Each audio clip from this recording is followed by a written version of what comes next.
On commencera avec vous pour parler de plein pied de ces changements climatiques. Il est 7h45 et je vous l'annonçais depuis le début de cette émission, la chronique entre autres de Charles Ndongo. Ce matin, il revient sur un fait d'actualité, le terrorisme. Le terrorisme au Cameroun à travers les actes et les attentats de l'ex-Boko Haram, désormais État islamique en Afrique de l'Ouest, mais également les attentats de Paris vendredi dernier, un vendredi noir. La chronique entre autres de Charles Ndongo, on se retrouve juste après ça.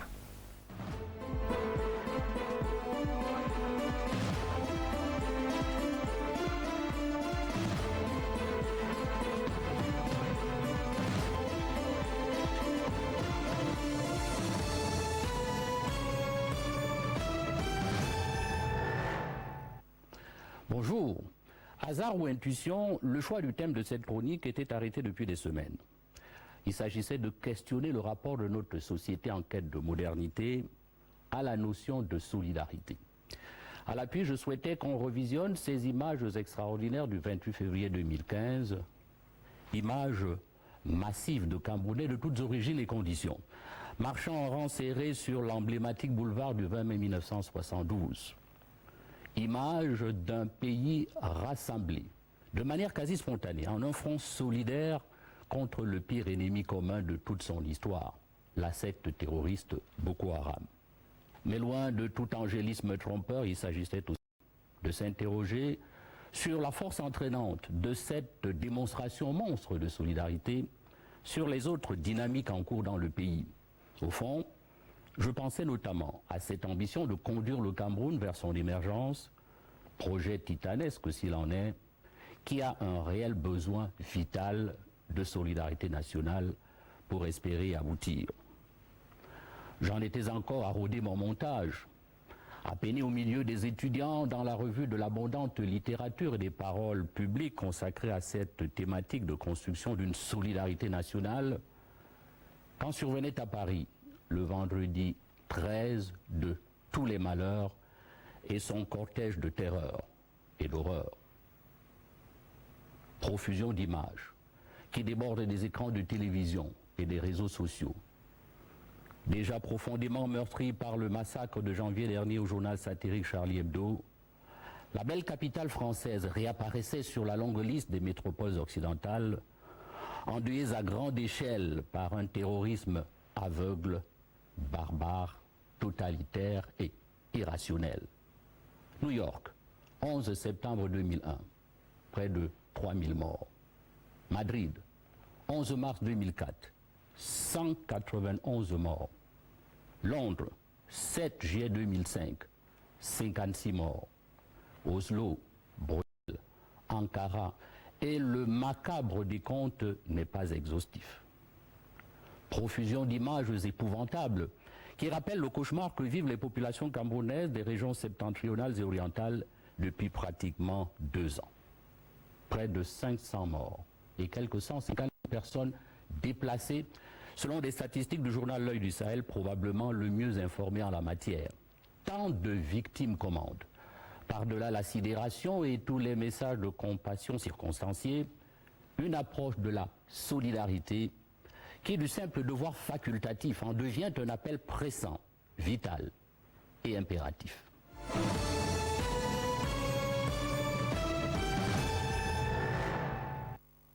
La solidarité conduit l'homme à se comporter comme s'il était directement confronté aux problèmes des autres, sans quoi l'avenir du groupe est menacé.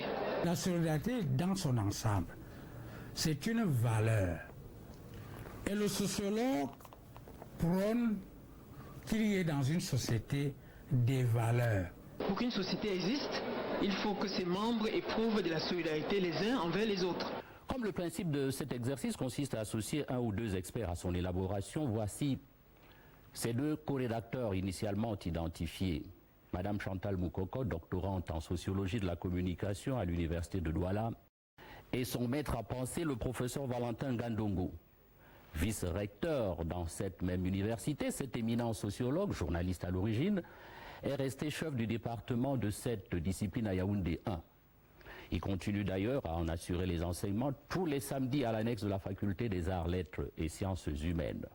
Passionné de sa vocation, le professeur Ngandongo a gardé de son passé de séminariste un amour des humanités et son allure de grand prêtre. Auteur prolifique comme peu, il vient tout juste de publier Leçons de sociologie chez l'Harmattan. Évidemment, vous comprendrez que l'onde de choc du funeste vendredi 13 novembre 2015 à Paris nous conduise à rechercher sur cette obligation de solidarité un regard plus large et encore plus porteur.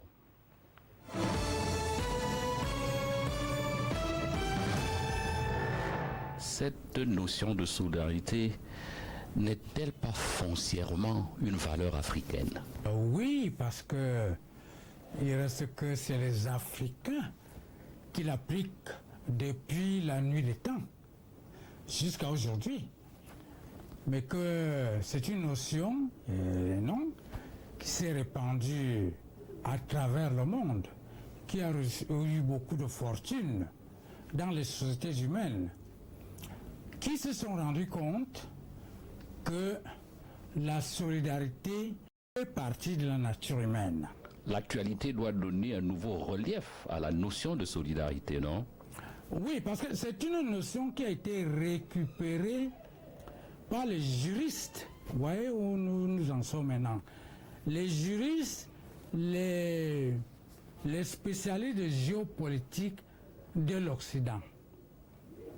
Pour comprendre d'abord, pour s'amuser, pour comprendre que ils nous doivent, nous autres Africains pauvres, ils nous doivent une certaine solidarité. Qu'il y a quelques malheurs, comme dirait Albert Camus, à être heureux tout seul. Et en plus, il y a des groupements là-bas qui se soucient du sort des pays pauvres. Donc, on ne peut pas avoir de la richesse à côté de la pauvreté. Donc, ils doivent nous aider à sortir de la pauvreté, ou tout au moins nous aider à nous améliorer. C'est eux qui ont donc quelque chose à apprendre de nous. C'est eux donc qui ont quelque chose à apprendre de nous. Ils ont donc appris, et ils parlent aujourd'hui de solidarité internationale, tout simplement. Mais dans leur compréhension, cette solidarité s'entend aide aux sociétés pauvres, indigentes, l'Afrique, en oubliant qu'eux-mêmes ont besoin aussi de cette solidarité. Surtout par ces temps où le monde est devenu dangereux. C'est ainsi que donc, quand il y a eu des actes terroristes, par exemple au Mali, ils ont oublié que ça pouvait aussi leur arriver. Ils ont dit, ah, ça c'est l'Afrique, telle qu'elle a toujours fonctionné. Et l'histoire les rattrape brutalement. L'histoire les rattrape, non seulement l'histoire, mais la nature fondamentale de l'homme les rattrape. Parce que, comme ils ont dit eux-mêmes, ils l'ont oublié, depuis les Grecs, les Latins, ils ont dit en latin, Homo homini lupus. L'homme est un loup pour l'homme. Pour l'homme.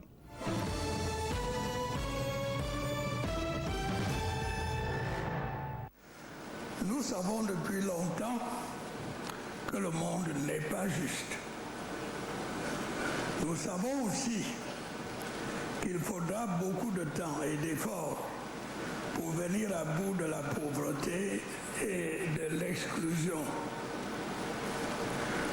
Nous savons aussi que le monde est dangereux et que les périls peuvent intervenir à tout moment.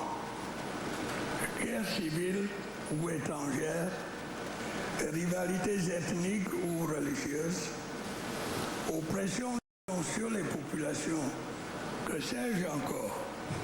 Nous sommes confrontés à de nouveaux défis. Le premier concerne notre sécurité. Jusqu'alors, nous avions affaire à des conflits locaux dont les conséquences dépassaient rarement les limites de la sous-région. Aujourd'hui, nous sommes menacés par une entreprise de déstabilisation d'envergure mondiale. À l'offensive en Irak et en Syrie, elle a étendu ses tentacules au cours des dernières années jusqu'au Mali, puis à l'ensemble de la zone sahélienne. Par l'entremise du terrorisme, elle fait également peser sa menace sur l'ensemble de la planète. À titre d'exemple, je me permettrai d'appeler l'attention sur la situation de mon pays, actuellement en but aux attaques de la secte Boko Haram, face à un ennemi commun qui conteste toutes les valeurs auxquelles nous sommes attachés.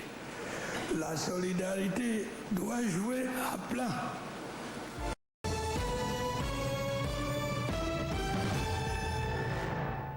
En écoutant le maître et son assistante d'une part, en réécoutant le président de la République d'autre part, je retiens que la solidarité est une notion à 3 niveaux.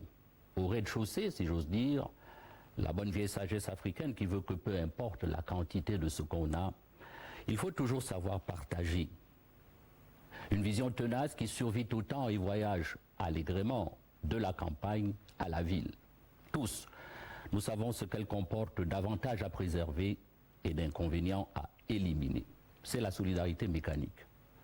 Juste au-dessus, se côtoient des groupes pas toujours homogènes. Dans notre pays, ils sont d'essence ethnique, culturelle, linguistique et confessionnelle, à tout le moins multiples et objectivement concurrents. Grâce à Dieu et à un incontestable leadership avisé, la cohabitation n'est pas trop heurtée. Sur ce terrain, la solidarité de nature organique est une construction permanente. Question méthode, c'est encore le sociologue qui voit juste. Tout individu fonctionne dans une société qui elle-même est un champ de lutte. La société n'est pas un espace où l'on cultive nécessairement la gentillesse.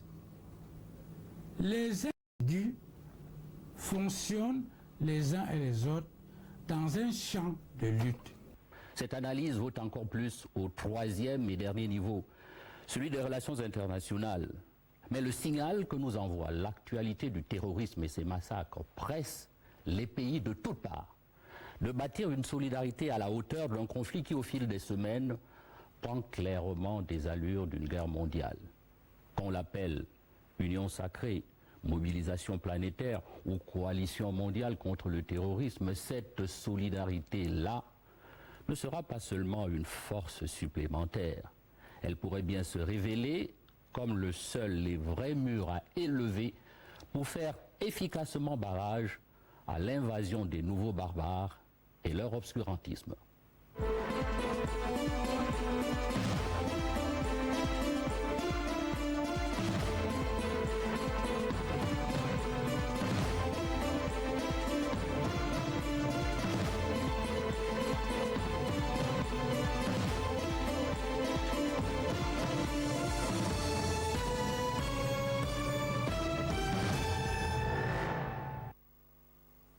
Prenez rendez-vous mercredi prochain, mercredi 2 décembre prochain, pour une autre édition de votre chronique, entre autres avec Charles Ndongo. Restez sur la CIRTV, le téléjournal bilingue de 8h est annoncé et nous on se retrouve dans 2 quarts d'heure. A tout de suite. Wow! I see you have collected